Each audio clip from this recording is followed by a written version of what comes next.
Securities and Exchange Commission Chairman Gary Gensler has been one of the most active regulators appointed by President Joe Biden, proposing a slew of new regulations at a pace that could make his chairmanship the most significant era of financial reform since the passage of the Dodd-Frank Financial Reform Act more than a decade ago. Gensler's campaign continued apace Wednesday, when the SEC voted to propose 3 new rules, one requiring private equity and hedge funds to provide investors regular reports on performance, fees, and conflicts of interest, another mandating funds and advisors to report significant cybersecurity incidents, and a third that would shorten the time securities transactions are settled from 2 business days to 1. To no one's surprise, he's moved quickly on his aggressive agenda, Jennifer Schulp, Director of Financial Regulation Studies at the Libertarian Cato Institute, told MarketWatch. Schulp added that many rule proposals, including Wednesday's rule governing private fund reporting, represent dramatic changes that will prove to be contentious as the public weighs in through comments and as affected parties seek to challenge rules in court if they are finalized. Commissioner Hester Peirce, the lone Republican on the SEC, blasted the proposal as a sea change in U.S. financial regulation that embodies a belief that many sophisticated institutions and high-net-worth individuals are not competent or assertive enough to obtain and analyze the information they need to make good investment decisions. Gensler defended the proposal in a press conference Wednesday morning, arguing that private funds manage $18 trillion, and their behavior inevitably impacts retail traders who invest alongside them, as well as unsophisticated savers whose pension plans invest in these funds.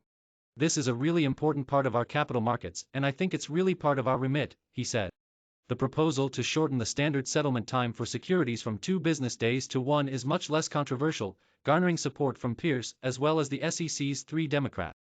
The proposal is partially in response to the GameStop saga of January 2021, when Robinhood, plus 3.96%, and other brokers temporarily prevented customers from purchasing shares of GameStop Corp. GME, plus 7.60%, AMC Entertainment Holdings Inc. AMC, plus 15.46%, and other meme stocks in response to calls to post higher collateral by the central clearinghouse that settles U.S. stock trade. Shortening the time it takes to settle securities trades should reduce the amount of margin that counterparties would need to post to clearinghouses, Gensler said in a Wednesday statement. Market participants from Robinhood CEO Vlad Tenev to Ken Griffin, owner of market-making giant Citadel Securities, have backed the idea of shortening settlement cycles, and Kenneth Bentsen, CEO of the broker industry group SIFMA, issued a statement in support of the measure Wednesday. The change will improve market resiliency by further reducing risk that exists while a trade is being finalized, benefit investors by shortening the execution time frame between buying or selling their securities, and reduce the level of margin market participants must post to offset the settlement risk, Bentsen said. Despite the recent pace of rule proposals, some market observers believe Gensler has much left to do to address urgent needs in securities markets and to back up his tough talk on the crypto economy. If anything has been made clear over the past few years, it's that a lot of rules have to be fixed, from stock and treasuries trading to crypto, said Tyler Jelash, executive director of Healthy Markets, a nonprofit organization of institutional investors. Investors are increasingly questioning the stability and integrity of the markets, and restoring trust in our markets has to be a top priority. While the agency has been quick out of the gates with market structure reform proposals, that's a sharp contrast to the relative inaction on cryptocurrencies, Jelash added, noting that Gensler has publicly stated that he believes it's likely large crypto exchanges offer unregistered securities, in violation of federal law.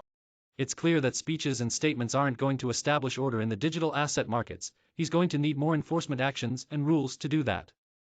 Gensler defended the SEC's record of overseeing crypto markets in comments to reporters Wednesday, estimating that the agency has brought as many as 90 enforcement actions against crypto firms, and noting that the SEC has limited resources to enforce laws on the books. We're going to follow the facts and the law to whatever appropriate conclusions, he said. We have to allocate resources, as well, with an agency like ours. I would say to those that are following the securities laws to continue to do so because it's the law and it's a good business model.